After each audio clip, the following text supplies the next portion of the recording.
चलो, आवाज़ क्लियर है? बहुत बहुत स्वागत है आप सभी का एक बार फिर से गैलेक्सी टीचर क्लासेस के ऑनलाइन प्लेटफॉर्म पर, जहां हम सभी टीचिंग से रिलेटेड जितनी भी वैकेंसीज होती हैं उनकी तैयारी करते हैं, चाहे वो KVS हो, MVS हो, DSSSB हो या EMRS हो या किसी भी स्टेट लेवल का जो एग्ज़ाम होता है, टेट लेवल का, है ना, टीचिंग एलिजिबिलिटी टेस्ट, उसकी भी तैयारी करवाते हैं। अभी हम लोग अगस्त में होने वाले सीटेट के एग्ज़ाम की तैयारी कर रहे हैं, ठीक है। तो हमने 22 दिसंबर के पेपर के पार्ट 1 को कर लिया है। अब हम किसको करने चल रहे हैं? पार्ट 2 को, इट मीन्स पेडागोजी वाले सेक्शन को करने चल रहे हैं, ठीक। आइए, भारतीय संसद ने दिव्यांग व्यक्तियों के लिए निम्न में से कौन सा कानून हाल में ही पारित किया? देखो, हाल में ही भले कहा जा रहा है, लेकिन इसको 1995 में पारित किया गया था। 1995 में ही इसे पारित किया गया था। 2016 में शायद इसका कुछ रिफॉर्म किया गया है, ठीक है। उसे कौन सा कहेंगे? बी वाला, जिसे हम कहते हैं निःशक्त व्यक्ति अधिनियम, ठीक। निःशक्त व्यक्ति अधिनियम कहा जाता है उसे, ठीक है। राष्ट्रीय शिक्षा नीति तो समय समय पर आती ही रहती है, अभी 2020 वाली चल रही है, ठीक। इसमें से बी वाला ऑप्शन होगा। ये रटने पर आधारित है, ये कोई पेडागोजी का सेक्शन नहीं है, मतलब पेडागोजी का प्रश्न नहीं है कि आप इसमें दिमाग लगाओ, समझो, नहीं। ये चीज़ आती है तो कर पाओगे, अदरवाइज नहीं कर पाओगे, ठीक। तो बी वाला होगा निःशक्त व्यक्ति अधिनियम। आइए 16 नंबर पे, निम्नलिखित में से कौन सा कथन प्राथमिक शिक्षा में समावेश की भावना का सटीक रूप से वर्णन करता है? मतलब प्राथमिक मतलब 1 to 5 क्लास लेवल पे आपको काम करना है। समावेश मतलब सबका स्वागत करना है अपने क्लासरूम में, किसी के साथ कोई भी दुर्व्यवहार नहीं करना है। आइए देखते हैं। शिक्षक केवल, नहीं पढ़ेंगे सर, टाइम नहीं खराब करेंगे, केवल जैसे शब्दों को पढ़ के केवल ऑप्शन नहीं टिक करना है। शिक्षक कुछ जाति समूहों को नहीं, सबको समान दृष्टि से रखिए। शिक्षक को विशेष शैक्षिक आवश्यकताओं वाले बच्चों से कोई अपेक्षा नहीं रखनी चाहिए। विशेष मतलब जो विकलांग हैं, दिव्यांग हैं, उनसे क्या कोई उम्मीद नहीं रखनी चाहिए? बिल्कुल रखनी चाहिए। ऐसा भी एक शिक्षक को नहीं करना है। तो ऑटोमेटिक जब शुरू के 3 सही हो गए तो पढ़ने की आवश्यकता नहीं है, फिर भी पढ़ते हैं। शिक्षक सांस्कृतिक रूप से उत्तरदायी शिक्षा शास्त्र का प्रयोग करता है या करती है, ठीक। सांस्कृतिक रूप से मतलब जो रहन सहन है जिस व्यक्ति का, जिस क्षेत्र से, उसका प्रयोग करना चाहिए, उसी का उदाहरण प्रस्तुत करना चाहिए। निम्न में से कौन सी विशेषताओं का समूह प्रतिभाशाली छात्रों को परिभाषित करता है? इसमें से कौन सा ऑप्शन है जो प्रतिभाशाली बच्चे के लिए सही है? आइए, शीघ्रता से सीखते हैं, है ना। क्या है कि शीघ्रता से सीखते हैं, ओके, और उसे याद रखते हैं। जी हाँ, प्रतिभाशाली बच्चे किसी चीज़ को जल्दी से सीखते हैं और उसे याद रखते हैं। फिर क्या है? सतर्क हैं और तुरंत उत्तर देते हैं, बारीकी से अवलोकन करते हैं, बिल्कुल सही है। त्वरण के साथ मतलब तेजी से, त्वरण का मतलब तेजी से बेहतर प्रदर्शन करते हैं, ये भी ऑप्शन सही है। इसलिए इसमें से सी वाला फर्स्ट, सेकंड एंड थर्ड सही हो जाता है। आइए 19 नंबर प्रश्न की ओर चलते हैं। थोड़ा सा तेजी से प्रश्नों को करेंगे हम लोग, बहुत समय आपका नहीं लेने वाले हैं। आइए, निम्नलिखित में से कौन सी शैक्षणिक प्रणाली, मतलब कौन सी शिक्षा का सिस्टम, कौन सा सिस्टम अत्यधिक दृष्टिबाधिता से जूझते हुए विद्यार्थियों के समावेशन हेतु प्रभावशाली नहीं है? मतलब ऐसे बच्चे हैं जिनको देखने में बहुत दिक्कत है, उस समस्या से ग्रसित हैं, इनमें से कौन सा ऑप्शन है जो प्रभावी नहीं होगा? प्रत्यक्ष और स्पष्ट रूप से बोलना और पढ़ना, अच्छा, कान तो उनका सही है, इसलिए ये तो प्रभावकारी होगा। आंख में दिक्कत है, 3 आयामी नक्शे मतलब 3 डायमेंशनल नक्शे और चार्ट, ये भी सपोर्ट करेगा। ऐसी किताबें और बोर्ड जिनको छुआ या महसूस किया जा सके, क्योंकि दृष्टिबाधित है, ब्रेल लिपि का यहाँ प्रयोग किया जा रहा है कहीं ना कहीं इनडायरेक्ट रूप से, तो ये भी सही है। अब आपको ऑटोमेटिक जवाब मिल गया है कौन सा प्रभावकारी नहीं है। चौथा, दृश्यात्मक प्रस्तुतिकरण के लिए कंप्यूटर का प्रयोग। कंप्यूटर पर उन्हें कोई चीज़ दिखाई जाए, पढ़ाई जाए, तो कंप्यूटर के अक्षर बहुत छोटे होते हैं, इसलिए दृष्टिबाधित बच्चों के लिए ये उपयोगी नहीं होगा या प्रभावकारी नहीं होगा, ठीक। ये वाला ऑप्शन आपका नहीं सही होगा। इट मीन्स अगर मैं पूरा हटा दूं तो इस प्रश्न के लिए ये वाला ऑप्शन आपको टिक लगाना है, डी नंबर वाला ऑप्शन। ठीक, आइए 20 नंबर प्रश्न की ओर आते हैं कि अभिकथन और तर्क दिया गया है ना, अभिकथन और तर्क दिया गया है। अब अभिकथन और तर्क में इसे हम आर कहते हैं, उसे हम ए कहते हैं। ठीक, आइए देखिए कि अभिकथन में क्या है, शिक्षकों को सभी बच्चों के अर्थपूर्ण सीखने के लिए अधिगम के विविध मौके मुहैया कराने चाहिए। मतलब सभी बच्चों को सीखने के लिए शिक्षकों को समान अवसर प्रदान करना चाहिए। ठीक है, ये बात सही कही गई है। फिर तर्क क्या है, सभी बच्चे सीखने की क्षमता रखते हैं। बिल्कुल सही बात है, प्रत्येक बच्चे सीखेंगे, थोड़ी देर में सीखेंगे, लेकिन सीखेगा प्रत्येक बच्चा। और एक शिक्षक का कर्तव्य होता है कि वो सभी बच्चों के लिए समान अवसर प्रदान करे। इसलिए इसमें से हम ए वाले को चुनेंगे। ए वाला कह रहा है ए आर, है ना, दोनों सही हैं। और जो आर है सही व्याख्या करता है ए की। बिल्कुल सही बात है, ये जो दूसरा सेंटेंस है ये पहले सेंटेंस की उचित व्याख्या करता है। ठीक, तो आगे बढ़ने की आवश्यकता अब आपको नहीं है। आइए 21 नंबर प्रश्न को, एक विद्यार्थी जो नियंत्रण के बाह्य आधिकारित, ठीक है, एक विद्यार्थी जो नियंत्रण के बाह्य आधिकारिता में विश्वास रखती है। मतलब एक विद्यार्थी है जो अपने फेलियर को अपने ऊपर कभी लेती ही नहीं है, हमेशा किसी ना किसी को रीजन बना देती है कि तुम्हारी वजह से, तुम्हारी वजह से, तुम्हारी वजह से, अदरवाइज हम तो आसमान उठा लेते, धरती उठा लेते अपने हाथ में, है ना। बाह्य आधिकारिता ऐसे बच्चों को कहते हैं। देखिए आगे क्या है, परीक्षाओं में अपनी असफलता का कारण किसे बता सकती है। योग्यता की कमी, बिल्कुल अपने आप पे प्रश्न नहीं उठाएगी वो। तैयारी की कमी नहीं उठाएगी। बाह्य आधिकारित है, त्रुटिपूर्ण दृष्टिकोण, उसके देखने का तरीका, समझने का तरीका गलत हो सकता है, नहीं, अपने आप पे कोई प्रश्न नहीं उठाएगी। वो सीधे सीधे किस्मत को ठहरा देगी कि मैंने बहुत पढ़ा था लेकिन हमारी बुरी किस्मत, हमारी खराब किस्मत है जो नहीं हुआ। ठीक, तो ऐसे बच्चे भी पाए जाते हैं क्लास में। 22 नंबर का प्रश्न क्या है कि प्रगतिशील कक्षा में एक प्रभावी वातावरण का निर्माण करते समय progressive education, child centred education आपको अपनाना है।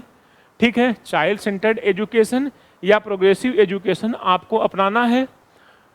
तो आइए, प्रगतिशील कक्षा में एक प्रभावी वातावरण का निर्माण करते समय निम्नलिखित में से किन बातों पर ध्यान रखना चाहिए। सबसे पहला किस बात पर ध्यान रखना चाहिए, ऑप्शन ए, अन्वेषण को प्रोत्साहित करने के लिए, अन्वेषण को प्रोत्साहित करने के लिए सामग्री को व्यवस्थित करने की विधि। बिल्कुल, हमें ऐसी विधियों का प्रयोग करना चाहिए जो खोज विधि पर आधारित हो। ठीक है, जोखिम लेने वाले विद्यार्थियों की सहायता करने के तरीके, बिल्कुल सही है। जो बच्चे कुछ नया करना चाहते हों उनका साथ दीजिए। एक समान क्षमता वाले विद्यार्थियों को एक समूह में रखना, बिल्कुल आप समूह नहीं बनाएंगे, क्लासिफिकेशन, वर्गीकरण किसी भी बच्चे का नहीं करने वाले हैं। आकलन के भिन्न भिन्न विधियां, मतलब अलग अलग तरीके से अलग अलग बच्चों को पहचानना, अलग अलग दृष्टिकोण से बच्चों को देखना। ठीक है, ये वाला भी ऑप्शन सही है। तो पहला, दूसरा और चौथा कहाँ है, सी नंबर पे। ठीक है, पहला, दूसरा और चौथा सी नंबर पे आता है, इसलिए ये वाला ऑप्शन सही हो जाएगा। आइए 23 नंबर प्रश्न को देखते हैं। निम्नलिखित में से कौन सी एक सहगामी अधिगम युक्ति है। मतलब कैसे बच्चे एक साथ रहकर पढ़ सकते हैं। अब आपको इसको भी अगर मैं बताऊं तो थोड़ा सा फिर थोड़ी सी शर्म की बात है ना।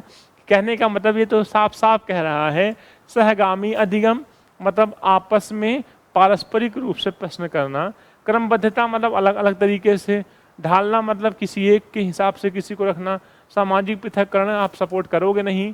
तो चौथा वाला हो जाएगा रेसिप्रोकल क्वेश्चनिंग, एक दूसरे से हम प्रश्न पूछेंगे, तो यह सहगामी अधिगम कहलाता है। ठीक, आइए 24 नंबर प्रश्न की ओर। 24 नंबर का प्रश्न क्या कह रहा है कि मोहन कौन है, मोहन ने विद्यार्थियों को आयतन की समझ बताने के लिए भिन्न धारिता मतलब अलग अलग शेप वाले बर्तन दिए, आयतन समझाना चाहते हैं। फराह ने अपने विद्यार्थियों को कूड़े को यांत्रिक कार्य बनाने की संभावनाओं पर मानस मंथन करने के लिए कहा, मतलब कूड़े से क्या क्या नया बनाया जा सकता है। दोनों अध्यापक अपनी कक्षा में किस शिक्षण शास्त्रीय युक्ति का प्रयोग कर रहे हैं। तो आप देखिए कि अलग अलग बर्तन में अलग अलग आयतन समझाना चाहते हैं, अलग अलग तरीके से कूड़े का प्रयोग करना सिखाना चाहते हैं। मतलब जो हमारी चीज़ें खराब हो गई हैं उनको हम किस तरीके से उनका रीयूज कर सकते हैं, उनको नई तरीके से प्रेजेंट कर सकते हैं। तो इसे हम सृजनात्मकता कहते हैं, और सृजनात्मकता को हम रचनावाद भी कहते हैं या कह सकते हैं। ठीक है, तो इसमें रचनावाद हो जाएगा। वाटसन का व्यवहारवाद है, इसे नहीं करना है ना। सक्रिय अनुकलन ये भी नहीं करना है। ठीक है, आपको रचनावाद से प्रश्न पूछा गया है, कूड़े वाले प्रश्न से आप इसको पकड़ सकते हो। अब आइए 25 पे, एक कथन है एक कारण है, एक कथन है और एक क्या है, कारण दिया गया है। शिक्षा ढांचे में जो शिक्षा का एक सिस्टम है, शैक्षणिक अवबोध समझने के लिए शैक्षणिक अवबोध के अतिरिक्त छात्रों के सामाजिक संवेगात्मक आवश्यकताओं पर बल दिया जाना चाहिए। ऐसा नहीं कि बच्चों को केवल किताब समझा दो, यही हमारा एक ढांचा है, यही हमारा एक सिस्टम है, नहीं। उनके सामाजिक सोशल और संवेगात्मक और इमोशनल एस्पेक्ट पे भी एक विद्यालय को कार्य करना चाहिए। ठीक है सर। फिर क्या है, आर, संज्ञान में संवेग महत्वपूर्ण भूमिका रखते हैं। मतलब समझने समय कोई अगर प्रतिभाशाली होगा तो उसका जो संवेगात्मक विकास है वो जल्दी हो जाता है। ठीक है, तो दोनों बातें सही हैं। जो लोग अच्छे होते हैं उनका अच्छे मतलब संज्ञान जिनका अच्छा होता है, समझ जानकारी ज्ञान जिनका अच्छा होता है, उनका संवेगात्मक विकास भी अच्छा होता है। तो ए और आर दोनों सही हैं, और ऐसे ऑप्शन को हम ए नंबर पे टिक लगा देते हैं। और ये जो है आर, वो ए की सही व्याख्या भी कर रहा है। कैसे सही व्याख्या कर रहा है, संज्ञान समझदारी के लिए संवेगात्मक कंट्रोल होना भी बहुत जरूरी होता है। और कब ऐसा होगा, जब हम समझने के अतिरिक्त बच्चों के सामाजिक और संवेगात्मक आवश्यकताओं पर भी ध्यान देंगे। हम मतलब शिक्षक, शिक्षक का मतलब विद्यालय का पूरा सिस्टम। ठीक है, आइए 26 नंबर प्रश्न की ओर आइए। शैक्षणिक कार्यों में बच्चों द्वारा की गई त्रुटियों को समझना निम्न में से क्या है। मतलब जब बच्चे सीख रहे हों तो अगर उनकी गलतियों को हमको समझना है तो निम्नलिखित में से कौन सा ऑप्शन सही होगा। तो यार आंख मूंद के पहला काट दो, केवल दिया है। दूसरा काट दो, केवल दिया है। शिक्षा के साथ साथ सीखने की प्रक्रिया को समझने के लिए प्रासंगिक है।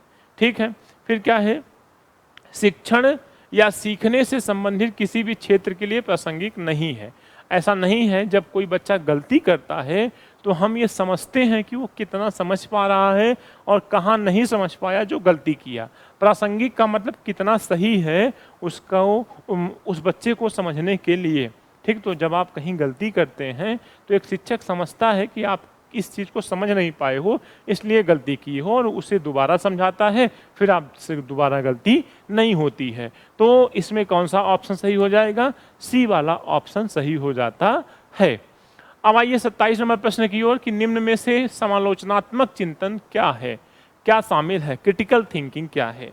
क्रिटिकल थिंकिंग मतलब जब हम स्वयं से चीज़ों को सोचते हैं और समस्या का समाधान कर लेते हैं, एक अंतिम निर्णय तक पहुंच जाते हैं अपने मस्तिष्क के द्वारा, अपने विवेक के द्वारा। ठीक है, अब उसमें परासंज्ञान भी शामिल है। सर मेटाकॉग्निशन क्या है। मेटाकॉग्निशन का मतलब स्वयं की अनुभूति, जो हम महसूस करते हैं, जो हम समझते हैं स्वयं से, जो हम ज्ञान किसी वस्तु किसी व्यक्ति के प्रति कलेक्ट करते हैं, प्राप्त करते हैं, उसे हम मेटाकॉग्निशन कहते हैं। फिर विश्लेषण, किसी चीज़ का एनालिसिस करना, मनन रिफ्लेक्शन करना, ये सारी चीज़ें समालोचनात्मक चिंतन का एक अटूट हिस्सा होती हैं। इसलिए इसमें तीनों सही हो जाएगा। ठीक है, आइए 28 नंबर प्रश्न की ओर चलते हैं। 28 नंबर का प्रश्न क्या कहता है कि अनीता जो चौथी कक्षा की अध्यापिका हैं, अपनी कक्षा में एक ऐसी स्थिति का सामना कर रही हैं जहां कई विद्यार्थी पढ़ाए जा रहे हैं, जहां कई विद्यार्थी पढ़ाए जा रहे विषय, ध्यान से पढ़िए गुरुजी, है ना, जहां कई विद्यार्थी पढ़ाए जा रहे विषय से उत्काहट, उत्काहट का मतलब क्या बोरिंग महसूस कर रहे हैं, ऊबन महसूस कर रहे हैं, ऊब रहे हैं, ठीक है, ऊबन महसूस कर रहे हैं। इस स्थिति में उसे क्या करना चाहिए अनीता को? ठीक, सबसे पहला क्या है, इन विद्यार्थियों की अनदेखी करें और उसी विषय वस्तु को पढ़ाना जारी रखें। किसी की अनदेखी न करिए, उसको समझिए कि शायद आपसे गलती हो रही हो, इसलिए वो ऊब रहा हो। ठीक, फिर क्या है, इन विद्यार्थियों को दंडित करें, दंड का प्रावधान है ही नहीं। फिर क्या है, पाठ के विषय वस्तु और पढ़ाने के तरीके पर पुनः चिंतन करें। बिल्कुल, है ना, आप भी दूसरों को दोष मत दीजिए, आप अपने ऊपर देखिए कि आपके पढ़ाने में कोई कमी है क्या, आपसे कोई गलती हो रही है क्या, पुनः उस पर विचार करना चाहिए। इसलिए सी वाला ऑप्शन सही हो जाता है। फिर आइए, मान लें कि ये विद्यार्थी सीखने में सक्षम नहीं है, कोई भी धारणा आपको अपने मस्तिष्क में क्रिएट नहीं करनी है बच्चों के प्रति, क्योंकि कोई भी बच्चा प्रतिभाशाली नहीं है, कोई भी बच्चा जड़ बुद्धि का नहीं है लंबे समय के लिए, उसमें चेंजिंग होती रहती है। ठीक, तो आपको खुद पे सुधार करना है, खुद से सोचना है कि हम क्या कर सकते हैं। 29 नंबर का प्रश्न क्या कहता है, किसी अध्यापक को अपने विद्यार्थियों को किसी कार्य के लिए आंतरिक रूप से प्रेरित करने के लिए क्या कहकर प्रोत्साहित करना चाहिए। एक अध्यापक हैं जो चाहते हैं कि हमारे बच्चे चॉकलेट के दम पे, टॉफ़ी के दम पे ना पढ़ें, किसी पेन कॉपी डायरी के दम पे ना पढ़ें, बल्कि स्वयं से पढ़ें, उनके अंदर प्रेरणा हो स्वयं से किसी कार्य को करने की। तो क्या करना चाहिए? जो विद्यार्थी सबसे पहले कार्य खत्म कर लेगा उसे 5 सितारे देंगे। बिल्कुल नहीं, ये आप बाहे का प्रयोग कर रहे हैं। मैं देखती हूँ कि कौन प्रथम आता है, सबसे अधिक स्मार्ट कौन है ना, ये थोड़ा सा सही है, लेकिन ये प्रतिस्पर्धा को भावना, मतलब प्रतिस्पर्धा बढ़ा रहा है, इसलिए थोड़ा सा मैं इसे कट करूँगा। फिर क्या है, इस पर काम करना कितना मज़ेदार है। चलो देखते हैं कि हम इस गतिविधि से क्या क्या सीख सकते हैं। छोटे बच्चे होते हैं ना, कहते हैं अरे भाई ये तो बहुत मज़ेदार है, आज तो देखते हैं हम लोग क्या क्या कर सकते हैं, क्या क्या सीख सकते हैं। तो बच्चे स्वयं उस काम में लग जाते हैं, है ना। जैसे मम्मी हैं, बच्चों को अगर दूध पिला रही, बच्चे नहीं पी रहे हैं, तो वो खुद ही कह रहे यार ये तो बहुत मीठा दूध है ना, इससे बॉडी वॉडी बन जाती है, इस टाइप से। तो उनके अंदर खुद से प्रेरणा जन्म लेती है उस कार्य को करने की, जिसे हम आंतरिक प्रेरणा कह सकते हैं। चौथा क्या है, वे विद्यार्थी जो जल्दी इस काम को पूरा नहीं करते उन्हें खेल सत्र में खेलने नहीं दूंगी। ऐसा नहीं है ना, प्रत्येक बच्चे को खेलने दीजिए, उन्हें मजबूर मत करिए, काम को ज़बरदस्ती काम मत करवाइए, उनके अंदर एक इच्छा को जन्म दीजिए ताकि वो अपने कार्यों को स्वयं से कर सकें। ठीक है भैया, तो 29 नंबर का सी। आइए 30 नंबर का और आज का अपना अंतिम प्रश्न हम देखते हैं कि क्या है। सीखने की गति है, मतलब जब कोई बच्चा सीखता है तो वो किस पे डिपेंड होता है। सीखने की गति है पूरी तरीके से व्यक्तिगत कारकों पर निर्भर, केवल व्यक्तिगत कारकों पर निर्भर। अच्छा रुक जाओ, थोड़ा सा समझ लेते हैं तब कट करते हैं। ओके, पूरी तरह से पर्यावरणीय कारकों पर निर्भर, ठीक है, व्यक्तिगत और पर्यावरणीय कारकों के पारस्परिक क्रिया पर निर्भर। जी, अब मैं इसे स्वतंत्रता से कट कर सकता हूँ, क्योंकि कोई भी जो चीज़ है वो किसी एक पर पूरी तरीके से डिपेंड नहीं है बच्चे के जीवन में। बच्चे का जीवन भी केवल वंश की देन नहीं है, केवल वातावरण की देन नहीं है, बल्कि वंश और वातावरण दोनों की देन होती है। ठीक है, तो व्यक्तिगत और पर्यावरणीय दोनों कारकों पर सीखना निर्भर होता है। प्रतिभाशाली बच्चे को अगर सुविधाएं न दी जाएं तो फिर वो नहीं पढ़ सकता है, इसलिए वातावरण की भी अपनी भूमिका है और वंश की भी अपनी भूमिका है। और क्या है, व्यक्तिगत और पर्यावरणीय दोनों कारकों दोनों से स्वतंत्र है ऐसा नहीं है, दोनों का मिक्स रूप है बालक और उसका सीखना। ठीक है, इस प्रकार हमने 30वां प्रश्न भी आज का कर लिया, और किसी एक को पूरी तरीके से सपोर्ट मत करिए। इसमें 30 नंबर में सी वाला प्रश्न, सी वाला आंसर सही होगा। ठीक, आइए अब हम आपसे मिलते हैं नेक्स्ट क्लास में 23 तारीख के प्रश्न पत्र को लेकर के। हम लोगों ने 16 तारीख को किया, मतलब जो 16 तारीख को प्रश्न हुआ था उसको कर लिया, 20 तारीख को जो प्रश्न हुआ था उसको भी कर लिया, 21 तारीख को जो हुआ था उसको भी किया, आज 22 तारीख वाला कंप्लीट कर लिया है। इसके बाद जो 23 तारीख को प्रश्न पत्र आया था, पेपर हुआ था, उसको हम लोग पार्ट 2 मतलब 2 भागों में करेंगे। पार्ट 1 में और पार्ट 2 में। पार्ट 1 में चैप्टर से संबंधित प्रश्न जो पूछे गए थे उसकी चर्चा करेंगे और पार्ट 2 में पेडागॉजी वाले सेक्शन को जैसे आज हमने किया उसी तरीके से करेंगे। पढ़ते रहिए, चैनल को सब्सक्राइब करिए, शेयर करिए, सहयोग दीजिए ताकि आपके लिए और अच्छा हम लोग कर सकें। Thank you so much for watching this class.